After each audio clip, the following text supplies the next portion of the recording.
Саламатсыздарбы, ободо азаттыктын эжесиңдилер берүүсү. Мен атым Алия Суранова.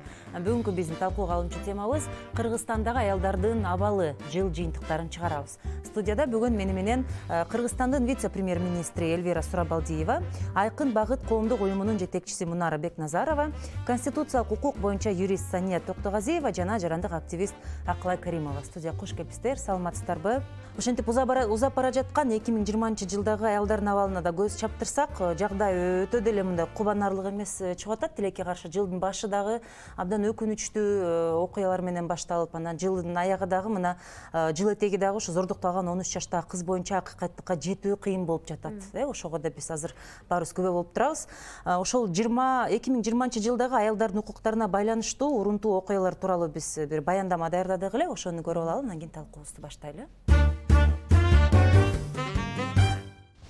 2020 жыл ичи Кыргызстанда аялдардын жагдайы кыйла начарлады. Жыл башталбай жатып, эки аялдын үй бүлө зомбулугунан көз жумушу жарандык коомдун тынчсыздануусун жараткан.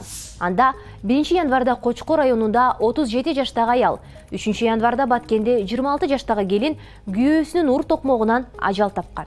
Мунун артынан эле 4 январда Каракол шаарында аялына бензин чачып өрттөгөн эркек кармалган. Көп өтпөй Жалал Абад облусунун Сузак районунда 34 жаштагы келин күйөөсүнөн көк ала токмок жеп ооруканага түшкөн. 12 февралда Сокулукта 42 жаштагы келинге күйөөсү бензин чачып өрттөп жиберген. 6 мартта Бишкекте мурда сот болуп иштеген адам аялын бычактап өлтүргөн. 3 апрелде Бишкекте бир келин 4-кабаттан секирип кетип ооруканага түшкөн. Социалдык түйүндөрдө ал зордуктоодон качканы айтылган. Өлкөдө аялдардын укугуна коомдун мамилесинин символу катары 8 марттагы окуяны белгилесе болот. Анда Бишкектеги жеңиш аянтына аялдардын шериктештик маршы деген ураан менен акцияга даярданып жаткан активисттерди жана иш-чарага келген кыз-келиндерди бет кап, калпак кийген белгисиз адамдар келип, кол көтөрүп таратууга аракет кылышкан. Бул зомбулукка көз салып турган милиция акцияга чыккан кыздарды кармап кеткен. Кийинчерээк 5 катышуучуга милициянын мыйзамдуу талаптарына баш ийген жок деген таризде 3000 сомдон айыппул салынган. Аялдарга болгон зомбулук пандемияда ого бетер күч алды. Милициянын маалыматына ылайык, карантин мезгилинде үй бүлө зомбулугу 65% өсүп, 28 аял зомбулуктан каза тапкан.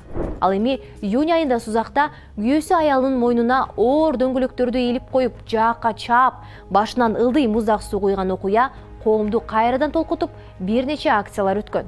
Айрым ырчылар зомбулук тууралуу ыр жазып, блогерлер флешмобторду өткөрүшкөн. Erkekler oygonolu oylanolu Her daim ayal zatına ümittin ata Bübülünün tımağını yıksakta Ayal zat geçir bizdi ayal zat Пандемияда көптөгөн кыз-келиндер жумушсуз калышса, күнүмдүк акча тапкан жалгыз бой энелер коомчулуктун жардамына муктаж болушкан. Жыл соңунда зордукталган тоңдогу 13 жаштагы кыздын окуясы коомчулуктун үрөөнү учурду. Декабрдын башында өспүрүмдү 3 эркек зордуктап, кийин сот алардын бирөөнү 7,5 жылга кесип, экөөнү актаган. Окуяга дагы деле чекит коюла элек. Жабырлануучунун жакындары айыпталуучулардан басым токтобой жатканын айтып жатышат. Бул окуя бүткүл дүйнөлүк аялдар үстүнөн зомбулукка каршы 16 күндүк өнөктүккө дал келди. Эл аралык уюмдар, айрыкча улуттар уюмунун аялдар түзүмү тарабынан аялдардын укугун коргоого багытталган ири долбоорлор ишке ашууда. Ал эми Кыргыз өкмөтү болсо жыл башында аялдар иштери жана гендердик өнүгүү боюнча улуттук кеңештин жылдык планын бекиткен эле. Анда үй бүлөлүк зомбулук боюнча калкка түшүндүрүү иштерин жүргүзүү, зомбулуктун жагдайларын аныктоо сыяктуу чаралар камтылган. Ошондой эле үй бүлөлүк зомбулуктун алдын алууга, мамлекеттик кризистик борборлорду түзүүгө бөлүнгөн каражатты көбөйтүү да каралган болчу. Эльвира, мына баяндамада айтылгандай, аялдар иштери жана гендердик өнүгүү боюнча улуттук кеңештин жылдык планы кандай жыйынтыкталды? 2 жума мурда ошондо деген ошол гендердик совет менен чогулуп, өкмөт деңгээлинде гендердик советте биз ушул жыл менен жыл гана эмес, жалпы аялдардын гендердик ошо кырдаал боюнча жалпы мамлекеттин деңгээлинде кандай иш-чаралар болуп келген буга чейин, кандай пландар бар деп, бирок ушу именно 2020 жылы пандемиянын кесепетинен деп айтылып жатат. Үй бүлөлүк зордук зомбулук, гендердик зомбулуктун сандары 14%тен эми мындай кылмышына жараша 30%ке чейин кескин түрдө көбөйүптүр да. кырдаал орчунду болуп атат. Эми 4 тамда бекилген үй бүлөдө деген ызы чуулар көптөп атат. Балдарыбыз мектепке барбайт, жумушсуздук күчөп жатат. Анан 2 ай карантин башында эми локдаун болуп бекилип жаткан убакта ошондо да кырдаал бир топ орчундап цифралар кескин түрдө көтөрүлүп, мындай өспүрүмдөрдүн арасында суицидтердин саны анык эми кескин эмес, эми көтөрүлүп кеткенди талкууладык да. Ушунчалык ушул пандемияга карата абдан кыйналып турган эл дагы баягы шайлоо, парламенттик шайлоо дагы туш келип, ошол жерде абдан мындай бир кырдаал чыңалып калды да. Биз бул жерде көрүп тургандай дагы аялдар үчүн дагы ошол саясаттагы биздин айымдар үчүн өзгөчө, сиз үчүн дагы бул өзгөчө мындай бир кандай десем бир кыйынчылыкты жараткан, мындай сыноо катары бир окуя болду деп айтсам жаңылышпайт окшойм. Ошол тууралуу өзүңүздүн мындай бир сезимдериңиз, ойлоруңуз менен бир бөлүшүп кетесизби? Гендердик теңчилик жөнүндө айтып жатасыздар да. Жапсын ушу саясаттагы аялдардын быйыл кандай болду орду? Мисал катары мен үчүн бир белгилеп кете турган бир түндү белгилеп кетсем, ошондо 5 октябрь түнү биз бардыгыбыз ошол кезде 13 оппозициялык партиялардын мүчөлөрү, жетекчилери болуп, башчылар болуп, Борбор аянтында шайлоого нааразычылык акцияларды уюштуруп, ошол жакта катышып жүргөндө, эми бул өзгөчө бир мисал да. Ошол түнү Ак үйдүн астында 20 миңдей жараныбыз чогулуп, акцияда катышып, ушу шайлоонун жыйынтыгы жокко чыгарылсын деген талаптар менен туруп, бирок ал сөздөрүбүздү ошол кездеги бийлик мамлекет жетекчилиги укпай, түнү бою ошол Ак үйдүн тегерегинде жүрбөдүк белек. Анда да тиги уюл байланыш өчүрүшүп, сотовый байланыш жок болуп, мен ошол бир эле картинаны мындай берип кетким келет да. Ошол түнү деген жаштардын арасында жүргөндө мен бир отуруп калып, анан балдар Ак үйдү алабыз деген бир урандар болуп калды да. Анан аралап жүрөбүз түнчүндө жүргөндө, мен да ошол жака отуруп калганда бир бала келип, лидерлер каякта, лидерлер каякта жүрөт, жок дегенде, анан туруп алып туруп, эми балдар эмне кылабыз, эмне кылайлы десем, эже таарынбаңыз, бирок сиз бияка отуруңуз, сизди сыйлайбыз, бирок деген кийин тарыхта деген бизди ушундай да тиги эми катуураак сөзү бар, аял башкарып калды деп айтса, биз эркектик намысыбыз бар деген уккандан кийин мен ошондо бул мисал менен жалпы саясаттагы аялдын ролун мындай так аныктап белгилей турган мисал болуп калды да. Ошондо кырдаалда дагы эркек аял болуп, бөлүшүп, мындай аялдын артынан барбайбыз дегендей. Жок, эми кийин балдарыбызга, урпактарыбызга калса, анан бизди катын башкарды деген сөз болуп калат дегенди уккандан кийин мен аябай бир стресс болгом да. Эми азыр күлүп жатасыз, ошол кезде түнчүндө аябай бир кыз болгом да. Бирок тарыхка карасак, мисалы Курманжандатка деле элди ээрчитип, анын артынан канча киши барып мындай. Бирок ал кийин азыр мактанып эле ал эжекебиз кийин даңазаланды, алапабыз кийин даңазаланды да. Ага чейин ошол кырдаалда бир топ эле мен ойлойм, Курманжан апабыз деле өзүнүн заманында, өзүнүн ошол кездеги замандаш адамдардын арасында бир топ эле сынга алынса керек да. Кийин убакыт анын баарын тарзалап баа берилди да. Мунарайым, сиздер ушу бул жылы Кыргызстанда алгач ирет кыздарга укуктук кеп кеңеш берген реалити оюн тиркемени жаратыптырсыздар. Жазгы Бишкек деп аталат экен. Ошол оюн сериалда ала качуу темасы дагы терең берилген экен. Ошондо карап көрсөк, быйыл мисалы ошол аялдардын дагы технология аркылуу кыздардын укугун коргоого, кыздардын таламын талашып, кызыкчылыктарын коргогонго мындай бир чоң технология аркылуу дагы бир кошулган чоң салым деп карасак болот. Ушул маселе боюнча айтып берсеңиздер, ушул оюн жазгы Бишкек чыккандан бери кандайдыр бир фидбек деп коет го, реакция болуп жатабы, кыздар балдардан, канчалык жардамы тийип атат? Биз ойлогонбуз, биринчи ошол проектти жазып атканда, что мындай тиркеме чыгарайлы деп оюбуз келгенде, биз өзүбүзгө мындай статистика койгонбуз. Бир жылда 25 миң скачивание алсак, Кудайга шүгүр десек болот деп да. Анан оюнду когда чыгарганда, бир айдын ичинде бизде уже 100 миң скачивание болуп кетти. Анан биз не только мына играны кылып атабыз, еще дагы башка проекттерди кылып атабыз. Кээде чарчайсың, кээде стресс болот, кээде дагы бир какой-то сөз болот. Анан баарыбыз команданын ичинде жазабыз бири-бирибизге. мен кеттим эмеге приложениянын ичине отзывдар бар. Мен ошоға кеттим, как психологический кабинкага барып кичине вот эти отзывдарды окуп, өзүбүзгө келип, анан кайра чыгам деп жазабыз. Медитация Да, катары. медитация кылабыз да. Анан потому что биз биринчи чыкканда коркобуз да, все равно биз тестирование кылганбыз, балдарды чакырганбыз, кыздарды чакырганбыз. Балдар окуп биринчи эле главаларды, когда еще башында еще глава чоң болгондо, анан алар айткан, бул жөнөкөй эле, бул керек жок нерсе, бул только убакыт ала турган нерсе деп, керек жок деп да. А кыздарга көрсөтсөк, алар сүйүнүп эле, ой, бул меники эмен, ой, бул главный героиня меники эмен, мындай сөздөр, мен да ошондой сөздөрдү колдоном, мен да ошондой поступактарды эме кылам деп да. Ошондоп окуп эле, анан когда уже оюн чыкканда отзывдарды окусак эле, и прям ошондой отзывдар келип атат да, сонун экен. Анан биз сериал катары вот как бы через какое-то время чыгарабыз да, анан бизге жазат, качан чыгат, сериясы качан чыгат, жазып койгула. Анан эже бизге жазып коюңуз, главный герой ким менен калат, мага эле айтып коюңуз, мен башка эч кимге айтпайм деп ошондой суроолор менен да. Анан биз ошону окуп сүйүнөбүз да, что оказывается кыздарга ошондой, как бы биз как раз тоже до передачи Эльвира экөөбүз сүйлөшкөнбүз, анан бул тема боюнча башка жактан сүйлөш керек да, потому что жөн эле келип насилие жаман, там ала качуу жаман, бул просто преступление деп койсок эле мындай жылыш жок да. А башка жактан и вот биз ушинтип интерактивный оюнду, анан ушинтип как сериал катары и ошака ичине мындай правовой заметкаларды салып коюп, и элдер сериал катары көрүп, прям вовлекация этип, и вот азыр кече вот 12-нчи сериясы чыкты, акыркы серия чыкты, бул биринчи частыкычы. Ким менен каларын ачып айтып бердиңер. Вот сүйгөнү менен калды да, который өзүнүн выбору менен калды. Спойлер кылып койду. Да, и ошондо это как бы элдер бизге жазып атат, что дагы серия болуу эмнеге бат эле бүтүп калды деп, и азыр бизге уже жазып атышат, уже ул балдар да тоже жазып атышат, что качан серия бергиле деп. Мен өзү байкап калдым, биздин ошол өспүрүмдөр, жаштар негизинен эле маалыматка абдан сусап турат экен дагы, ошол маалыматты берүү ыкмасынан көп нерсе көз каранды экен, мында оюн катары, сериал катары. Быйыл дагы өспүрүм окуучу, мектеп окуучулары үчүн мектеп шайлоосу деген сериал чыкты го. Ал жерде дагы абдан чоң саясий, коомдук көйгөйлөрдү алып чыгышкан. Жана ВИЧ инфекциясы тууралуу дагы абдан баягы окуучуларга жөнөкөй тил менен, достун, классташтардын тили менен айтып беришкен да. Анан мен биринчи сериясынан баштап карап кызыктым да, биздин өспүрүмдөрдүн реакциясы кандай деп. Анткени баягы ВИЧ оорусу жөнүндө сүйлөп атышты, ошол жерде башка карман ошо ВИЧ оорусу менен ооруган кыз болот да.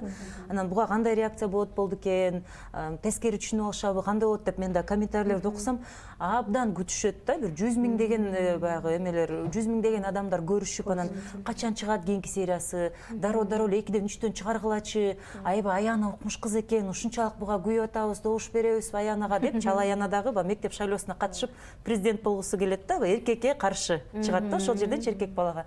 Абдан кызык да, мындай бир кыздардын укугун даңазалаган, кыздар алга деп, кыздардын лидерлигин мындай даңктаган бир жакшы сериал болуптур. Болгону 7 эле серия экен. Ошол мен азыр айтып кеткен бай Аяна сыяктуу дагы Сания, сиз дагы быйыл ушу жылдын мындай бир чоң каарманы болдуңуз.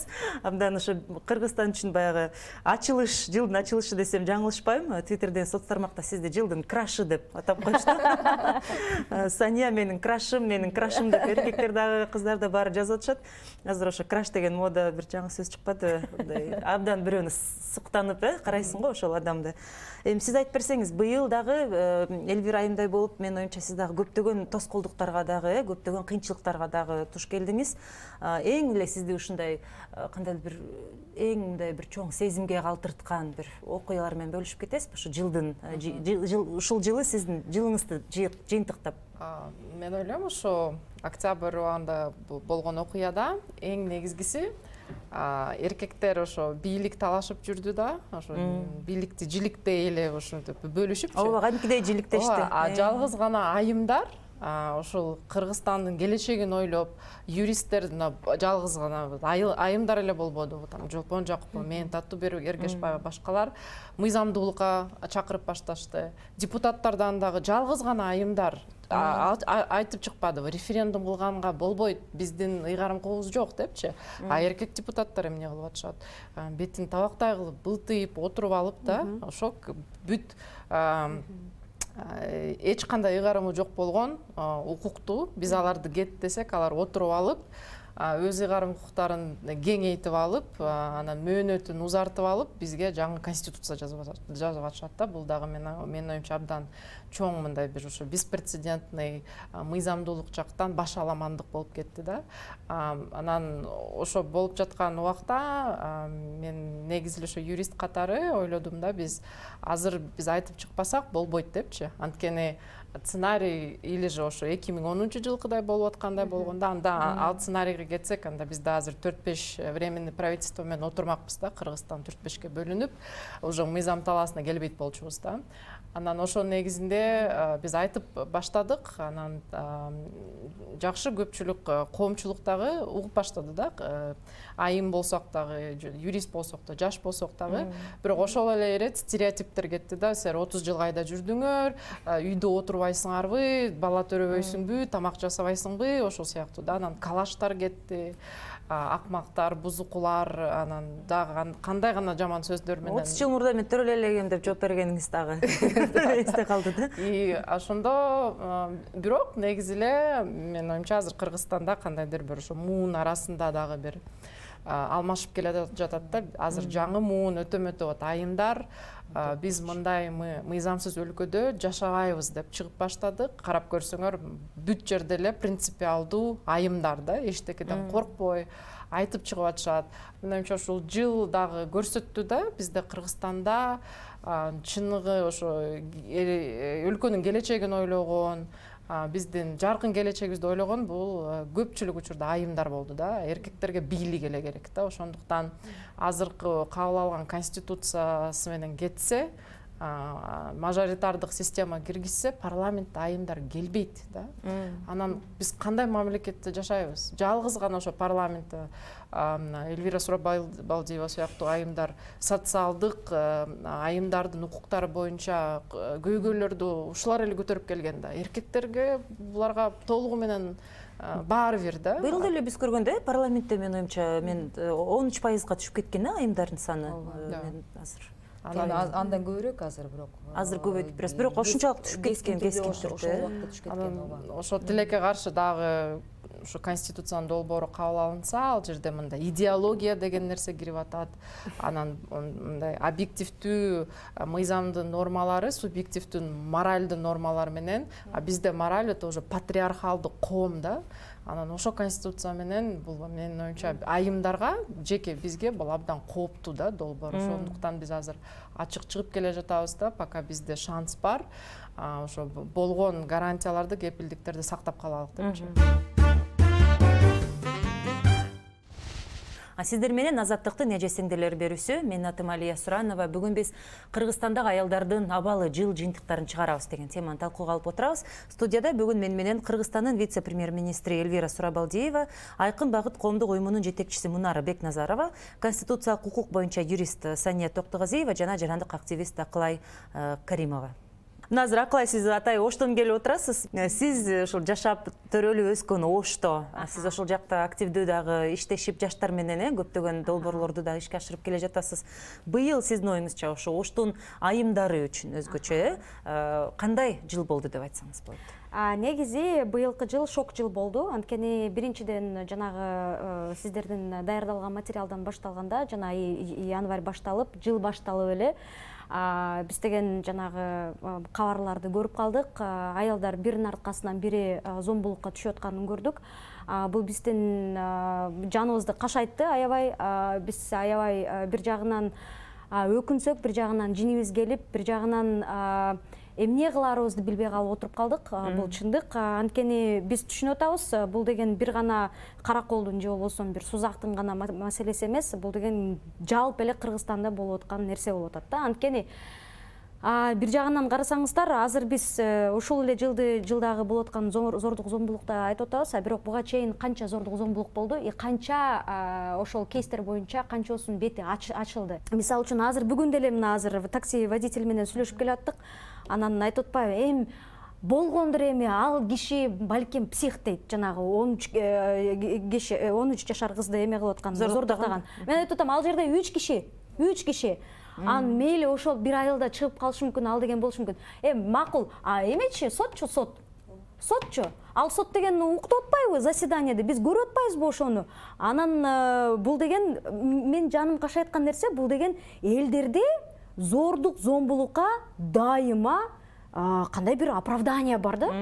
Бул деген же болбосо табылат экен да, сени зордуктады, анткени сен кыска юбка кийип алыпсың дегенден башталып атпайбы? Анан сени зордуктады, анткени сен өзүң бузуксуң дегенге чейин барып атпайбы? Демек, биздин азыр бул мен айткым келет, эң кашай айткан нерсеси, бул элдин арасында зордук зомбулукка болгон толерантность пайда болуп атат. Бул эң жаман, эң мындай кашай айткан нерсе. Бирок эң жакшы нерсе, мен быйыл өзүмө ачылыш кылдым. Мына Сания Токтогазиева аябай чоң ачылыш болду мен үчүн.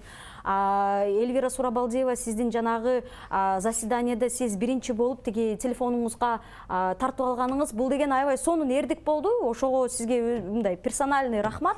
Ошол кылып атканыңызга, бул деген кандай десем, ачыктык, тьма боится света да, ошол сиз свет алып келгениңиз, бул деген аябай мындай жакшы эрдик болду. Бул деген бир да эркек аны кылган жокко, мисал үчүн.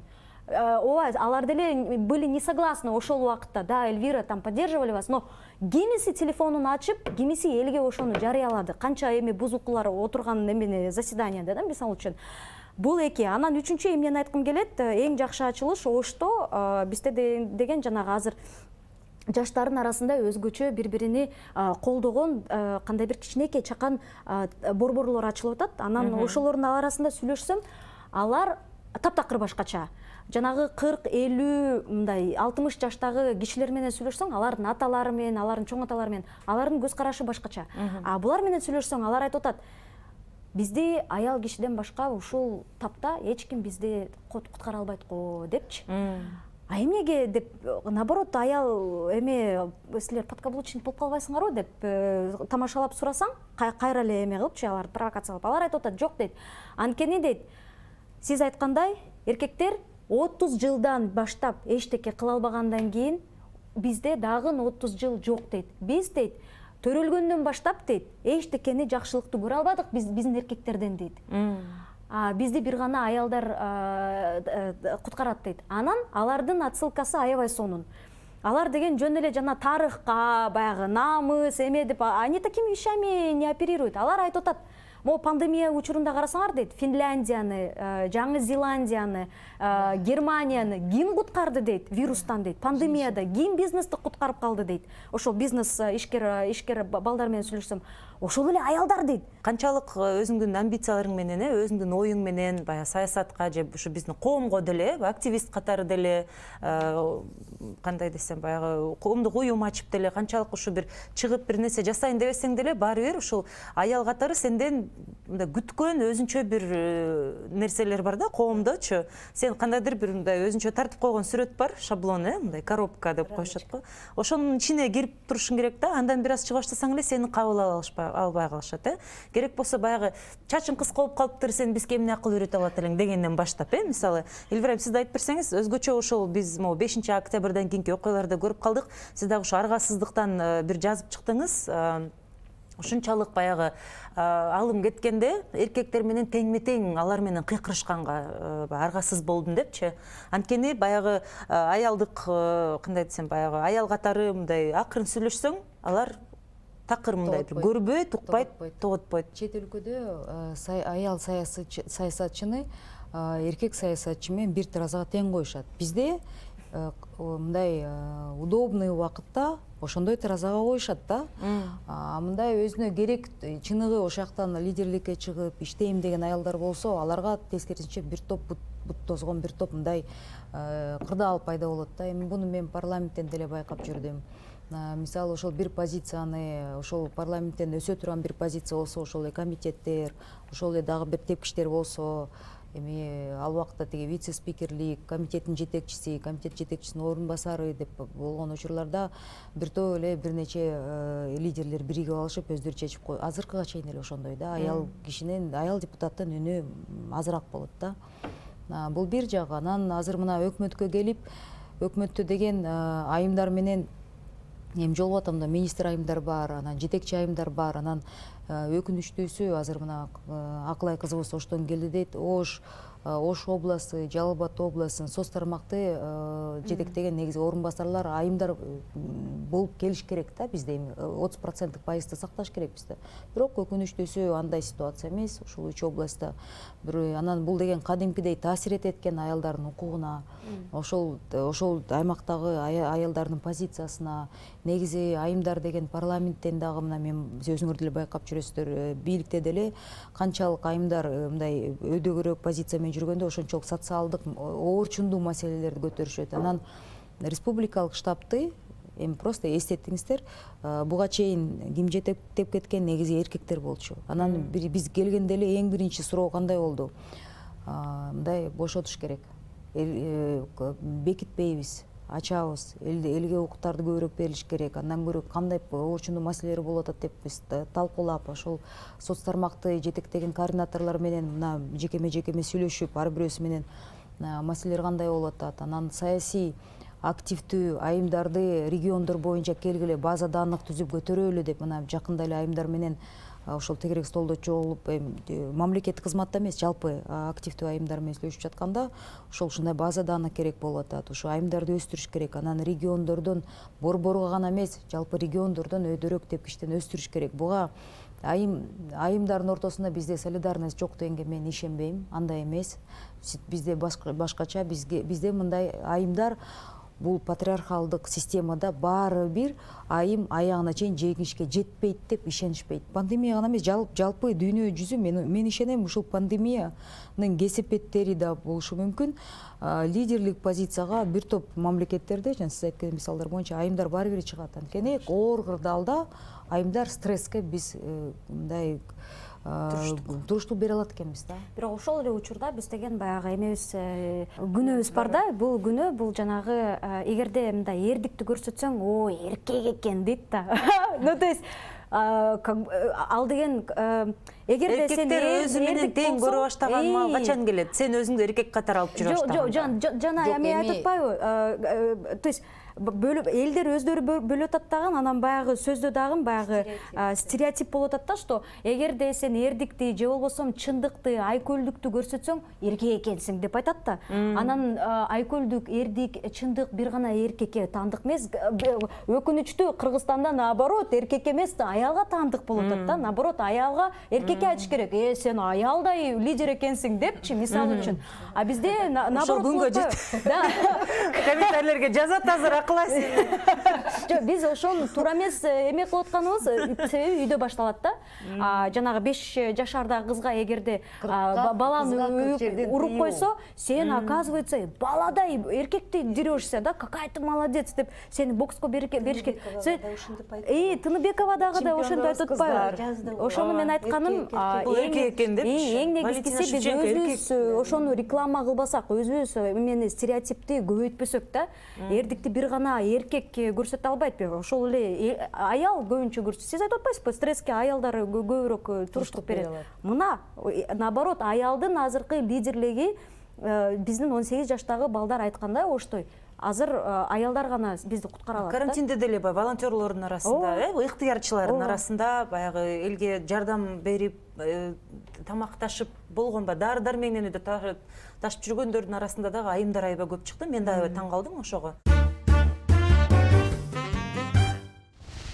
Сиздер менен Азаттыктын эжесиңдилер берүүсү. Менин атым Алия Суранова. Бүгүн биз Кыргызстандагы аялдардын абалы тууралуу жыл жыйынтыгын чыгарып отурабыз. Студияда бүгүн менен Кыргызстандын вице-премьер-министри Элвира Сурабалдиева, Айкын багыт коомдук уюмунун жетекчиси Мунара Бекназарова, конституциялык укук боюнча юрист Сания Токтогазиева жана жарандык активист Акылай Каримова. азыр биз ушуна жыл жыйынтыгы деп да көп айтып калдык. Ушул жылы биз үчүн болгон бир ачылыштарды да талкууладык. Көп жерден ошол айымдардын эрдигин баалап айтып кеттик. Көптөгөн ошол аялдарга каршы болгон зордук зомбулукка кайра каршы турган дагы айымдардын саны көбөйгөндөй мага мындай бир сезим пайда болду да. Айымдар жаланган айымдар эмес, эркектер да кошула баштады да. Мен оюмча баягы сиздер айтып кеткендей жаңы муундун жигиттери абдан мага жагат да, сон балдар чоңоюп келатат да. Булар түшүнбөйт да, эмнеге аялдар эркектерден ылдый туруш керек? Эмнеге биз башкача мамиле жасашыбыз керек? Биз бирдейбиз да, биз теңбиз да депчи. Алар кайра түшүнбөйт да, баягы биз башкача сүйлөп койсокчу.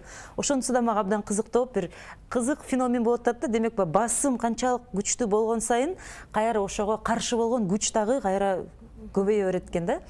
Ошол менен кошо эмки жылы дагы буюрса биз эми жакшылыктарга да үмүттөнүп отурабыз.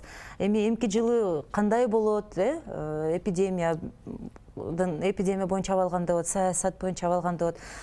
Эльвира айым, сиздин мисалы эмки жылга болгон көз карашыңыз, пикириңиз кандай? Элибиз ойгонду деген ишенем. Анткени буга чейин мен 5 жылдык парламенттик тажрыйбамда эл деп сүйлөгөн саясатчыларыбыз көп болчу. Бирок ошол күзгү окуяларда жөн эле шайлоонун жыйынтыгына гана эмес, жалпы ошол пандемия учурунда мамлекеттик системага көз караш өзгөрүлдү. Жалпы мен ойлойм бир топ лидерлер чыгып атат, эми баарыбыз көрүп атабыз. Ситуацияны башкача көз караш менен карап, биздин мисалы мен үчүн да бир топ гос органдарды оптимизация кылып, реформа кылып жооп эле салган деле мына текке турат да. Анткени деген онлайн системасын, цифровизация системасын өнүктүрөбүз деп. Айымдардын позициясы боюнча мен ойлойм, эми дүйнө жүзүндө мына Аклай кызыбыз, Аклай сиңдибиз айтып кеткендей, буга чейин ошол окуяларда именно айымдар жетектеген мамлекеттерде пандемия менен күрөш чечкиндүү болду, анан мындай жемиштүү болду деп айтылып келатпайбы? Мен ишенем, парламентке эмки жылы парламенттик шайлоо болот. Мындай билимдүү, акыл эстүү, биякта биздин Сания кызыбызга окшогон, тиги Аклай кыздарыбыз отурат, эжебизге окшогон мындай башкача көз караш менен болуп жаткан процесстерге караган айымдарыбыздын саны көбүрөөк болуш керек. Мурда жөн эле парламентке шайланып келгенде эптеп эле жанакы квотаны толтуруш үчүн алынып келинчү да. Азыр болсо эркек лидерлер деле карайт да, чыныгы добуштарды ким алып келет. Мурдагыдай уже мына октябрдан кийин добушту сатып алуу маселеси жокко чыгат. Азыр форма 2 жокко чыкты. Чыныгы ишенген лидерлерге эл барып шайлайт. Бул жолу келе жаткан парламенттеги шайлоо башкача болот. Мен буга толугу менен ишенем. Кандай гана азыр күчтөрдүн мындай карамаршылыгы болуп атат, ой пикирлер, анан жада калса тиги мындай шаардык, анан шаардык эмес деп бөлүнүп аткан бир топ маселе, бул убактылуу нерсе.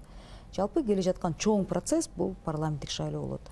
Ал процесске мен ойлойм, чыныгы лидер айымдар аттанат да. Жөн эле партиянын жетекчилерин мен айткан жок, мен именно ошол региондордон чыккан, айыл өкмөттөрдө, райондордо чыккан айымдарыбыз, чыныгы патриот айымдарыбыз чыгат. Кырдаал башкача болуп атат да. Эми мен мына азыр өкмөттүн имаратынын эң чоң тепкичинде мына вице-премьер-министр катары отуруп, региондорго жолугушууларга барганда социалдык тармакты тейлеген айымдар менен көбүнчө жолугганда, доктурлар менен, мугалимдер менен да мына жолукканда мурдагыдай отуруп, тиги чоңдорунан коркуп отурган кыздарыбыз да жок. Азыр ачык, айкын маселелер коюлуп атат. Талаптар катуу болуп атат. Мындай өзгөрүүгө дуушар болуп атабыз. Мен ишенем, көптү өзгөрткөн мындай лидерлердин убактысы келе атат. Ошонун ичинде лидер айымдардын мындай жылдызы жанып, именно пандемия учурунда дүйнө жүзүндө айтылып атат. Келе жаткан жылдарда эле мен ойлойм, бул андан ары ашыра турган эркектерибиз да көп. Кудай шүгүр бар. Бирок именно айымдарыбыз, лидер айымдарыбыз чыгат деп мен ишенем.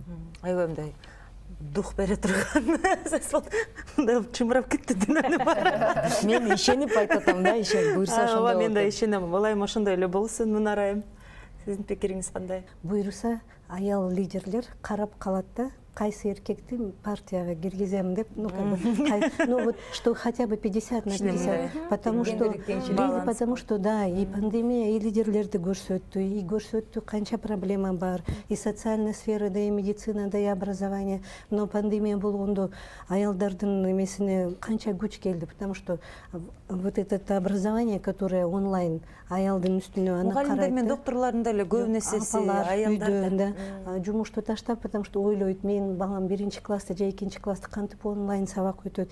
Получается, весь нагрузка апаларынан келди да. И тамак кылган, и как бы и уход за старшими, и за детьми баары нагрузка болду да.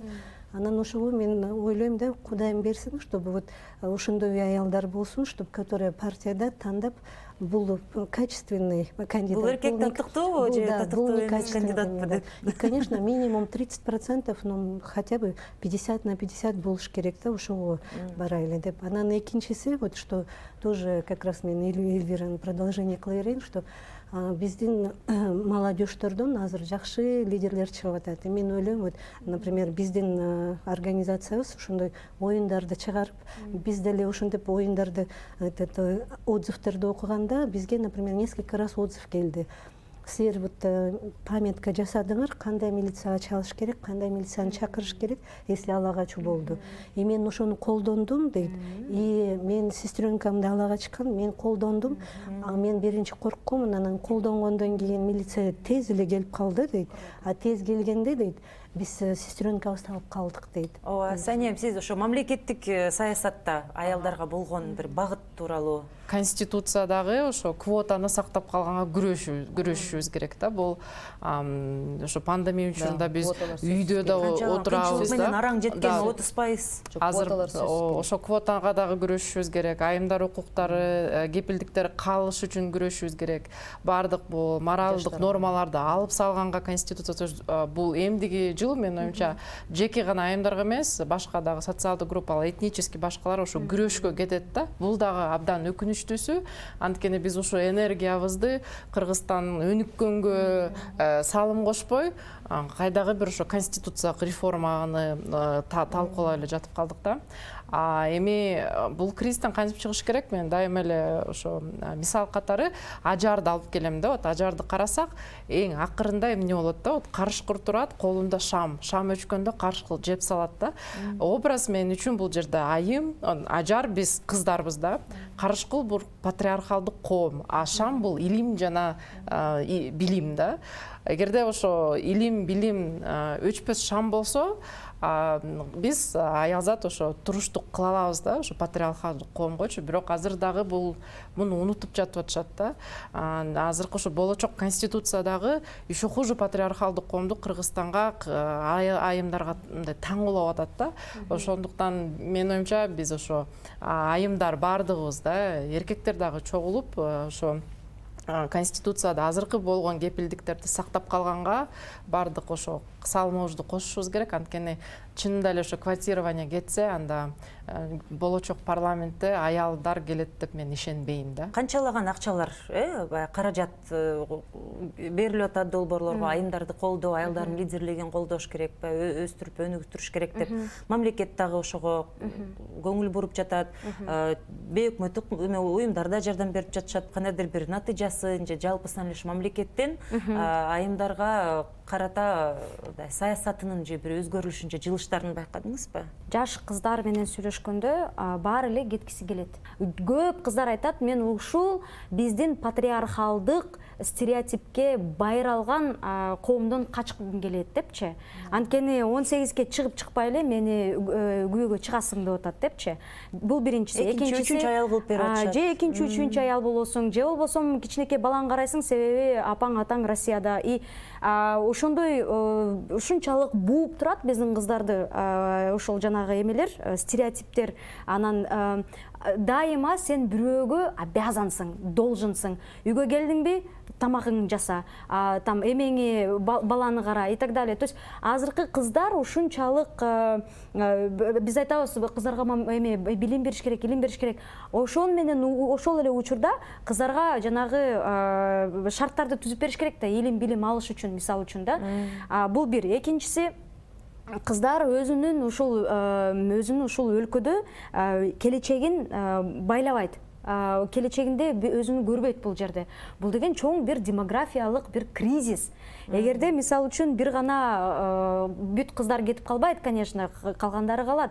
Бирок көпчүлүк биздин кыздарыбыз ушул өлкөдөн качып кетип аткан болсо, бул деген биздин намысыбызга тийген бир кандай бир сигнал болуш керек да.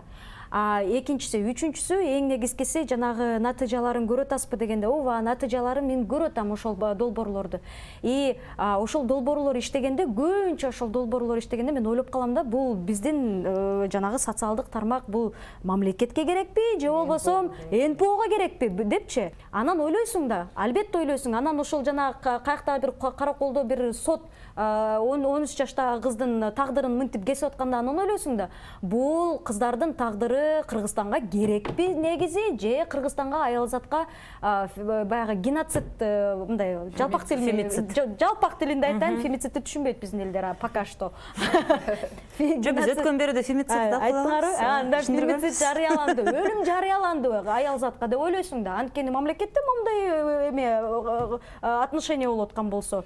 Анан ошон үчүн мен эмнени айткым келет, бул жылы албетте биз чоң үмүттөрүбүз бар, албетте биздин жаштарыбыз жакшы, бирок эгерде азыр мамлекет чечкиндүү түрдө жанагы кыздар менен иштебесе, кыздардын, аялдардын фонддору менен иштебесе, алардын колдогон донорлору менен иштебесе, бул бир чоң кризиске, эл аралык деңгээлде кризиске алып келет. И эч кандай спортсмен кызыбыз биздин имиджибизди куткара албайт. Айсулуу болсо дагы, башкасы болсо дагы бул жакшы, бул биздин каармандарыбыз. Бирок айланайындар, аялыңарды өлтүрүп атсаңар, кыздарыңарды 40 жаштагы аксакалчанга жаткызып коюп атсаңар, какой спорт? Кайсыл женское лидерство деген баягы эле биздин мамлекетке сөз тиет эл аралык деңгээлде. Анан баягы эмени токтотсок да, баягы төшүбүздү каккылапчы, ой биз деген уулубуз, биздин намысыбыз тим эле момундай андай депчи. Касиеттүү кыргызым деп бир саясатчы айтып калыптыр. Айланып кетейиндер, бул биздин аялга болгон биздин баягы отношение менен эле айтса болот. На самом деле бул өлкөдө кандай жагдай болуп атканын.